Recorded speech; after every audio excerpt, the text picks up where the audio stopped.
Lo supimos durante esta madrugada, nuevamente en menos de un año, la bahía de Quinteros ha registrado de nuevo una emergencia medioambiental, es derrame de petróleo de una embarcación que ha activado el plan de contingencia de las autoridades marítimas que incluye las barreras de contención y los paños absorbentes, algo que ya conocíamos desde el 2014 en septiembre cuando sucedía una situación similar. Queremos profundizar más sobre el tema. Nos acompaña Cristóbal Galván, él es experto en sustentabilidad y académico de la Universidad Nacional Andrés Bello. Cristóbal, bienvenido, gracias por estar esta noche. Y lo primero es consultarte sobre si es a estas alturas la bahía de Quinteros una zona de sacrificio, como han señalado algunas ONG vinculadas al tema. ¿Llega tanto?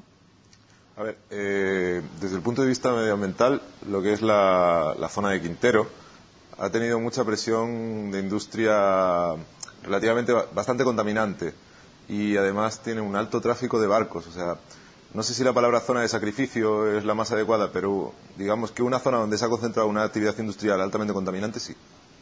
¿Faltan medidas de seguridad?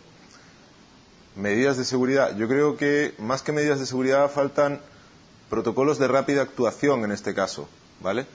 Y ya quedó demostrado con el anterior que parecía que era todo como un poco más improvisado, pero sin embargo en este parece que las cosas se han hecho más rápido, parece que ya están un poco más preparados, pero se requiere, yo creo, un protocolo que sea más directo y más rápido. Estamos hablando de una situación puntual que es muy distinta a la del año pasado. Aquí estamos hablando de una embarcación antigua, de larga data, y que parece ser lo cuestionable a la distancia que una empresa como ENAP opere a través de externos embarcaciones tan antiguas y que tienen estas fallas que finalmente propician un derrame de petróleo como el que hemos observado, ¿no? Digamos que eso sí puede ser en parte. Era un barco que, según tengo entendido, Doña Carmena. Es de los años 70, es un barco bastante antiguo. Y probablemente, si fuera un barco de fabricación nueva, sus estándares de seguridad y de protección serían mucho más elevados que lo que tiene de serie, por decirlo de alguna manera, ¿no?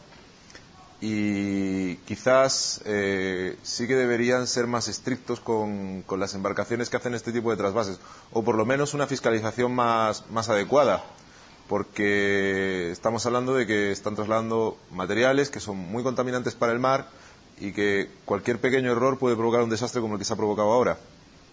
Es una embarcación fletada por Agunza que utiliza la gente de ENAP. Su autorización se ha dado solamente hace 2 días. Bastaron 2 días para que suceda esto. Bueno, eso nos da un poco de información y sin ser excesivamente crítico con el quehacer de las autoridades, porque uno siempre presume que hacen el trabajo lo mejor que pueden, ¿vale? Uno nunca duda de su capacidad ni de su buena voluntad. Pero lo que sí se requiere es quizás más cuidado por parte de las autoridades y las empresas, porque las consecuencias, como estamos viendo, son fatales. Ahondemos sobre aquello. ¿Cuál es el impacto ambiental que se podría dar a raíz de este nuevo incidente o accidente, como lo quiera nombrar? A ver, si hablamos del petróleo que estaba contenido, porque no, a diferencia del derrame anterior, el derrame anterior había sido crudo, ¿vale? Entonces tenía unas características muy diferentes a las que tiene este. Este creo que es un petróleo IFO 380 o IFO 180, no me ha quedado muy claro, la verdad es que no está esa información tan clara, pero vamos a suponer que es el IFO 380, que es el más habitual para lo que se está haciendo. Es más oleoso, ¿no? Sí, no es que sea más oleoso, de hecho es un poco menos denso, pero concentra una serie de compuestos con una serie de carbonos que hacen que sea incluso más complicado su manejo que el petróleo crudo, porque el petróleo crudo, por ponerte un ejemplo, forma una capa gruesa, relativamente sólida, entre comillas, es más fácil de recoger y de manejar, pero como que parcialmente se disuelve, parcialmente flota, es más difícil manejar este tipo de petróleo. Aparte, es un detalle curioso de el IFO, por decirlo de alguna manera, es un petróleo que es muy rico en vanadio, que es un metal pesado relativamente peligroso, ¿vale? Entonces, hacia dónde vaya, eso habrá que estudiarlo y habrá que investigar desde el punto de vista científico cómo funciona esto. Aparte, además, es un tipo de petróleo que no es tan degradable por parte de la comunidad bacteriana, tiene una alta resistencia a los sedimentos y eso también es relativamente preocupante. ¿Cuál sería la posición de responsabilidad de quienes manejaban esta embarcación? Me parece importante, de acuerdo a la diferenciación que estamos haciendo respecto a accidentes anteriores. Mira, yo no soy abogado, ¿vale? Entonces no te puedo decir la culpa es de esto, la culpa es de este otro, eso lo tendrán que ver ellos con la fiscalía que se haya constituido para investigar esto.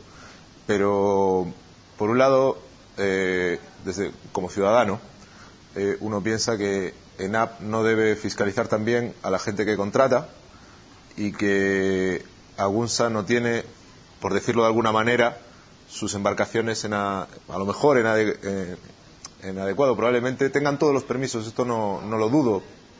Es decir, es un tema más técnico. Entonces tampoco puedo decir la culpa es de esta persona o la culpa es de esta otra persona. Yo creo que eso tiene que investigarse y dilucidar lo que vaya a pasar.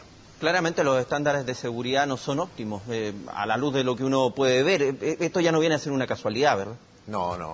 O sea, digamos que quizás se requiera una fiscalización mucho más potente. Es, por poner, digamos, sabemos que es una zona que tiene alto impacto y sabemos que tenemos que estar preparados para este tipo de eventos. Entonces, esto lo que te demuestra es que a lo mejor estamos preparados para este tipo de eventos, pero pensamos que nunca van a pasar. Y como ya has visto, en menos de un año llevamos 2. Es difícil pensar de que en este caso ENAP, que ha estado presente en los últimos incidentes, pueda desmarcarse del tema. Algo no está funcionando. O sea, yo creo que no deberían desmarcarse, pero creo que es un tema que, así como no como científico, sino como ciudadano, sí, creo que la empresa debería no hacer un mea culpa, pero sí empezar a decir, oye, vamos a empezar a tener más cuidado porque ya llevamos 2 en poco tiempo. Y aparte no solo eso, sino que ellos juegan bastante porque el mar que se contamina es fuente de riqueza para muchas familias de la zona y eso es un detalle importante que hay que tener en cuenta porque la vida de la gente de allí depende del mar. Y hay que graficarlo de esa forma. Yo sé que tú has tenido experiencia, has podido trabajar en el lugar. Aquí estamos hablando fundamentalmente de gente que depende de la pesca para subsistir, ha sido su sustento histórico y que finalmente viene a complicarse mucho la situación si siguen sucediendo este tipo de accidentes. Bueno, ellos, cuando uno interacciona con la gente de las comunidades, sobre todo con las caletas de pescadores, ellos saben que hay un problema. O sea, es un problema del que todos somos conscientes. Pero también ellos lo único que quieren es poder preservar su medio de vida. Entonces uno tiene que saber situarse y yo creo que ahí la interacción no tiene que ser solo digamos científicos o técnicos, pescadores, empresa y autoridades por separado. Ahora se están empezando a establecer instancias que ya fueron a raíz del derrame anterior, donde ya hay un diálogo y hay una serie de acciones que se van a empezar a tomar, ¿vale? Hay varios proyectos ahí que están empezando y es una muy buena instancia para trabajar. Ahora, es una pena que tengan que pasar estas cosas para que se cree esta interacción. Hemos tratado de aterrizar un poco el tema con Cristóbal Galván, experto en sustentabilidad, docente de la Universidad Nacional Andrés Bello. Gracias, Cristóbal, por estar esta noche. Gracias a vosotros por invitarme. Pausa. Después de esta interesante conversación, vamos a estar pendientes, por cierto, de lo que suceda en Quintero en los próximos días. Y de vuelta, le vamos a seguir contando de las noticias, como siempre, aquí en CNN Chile.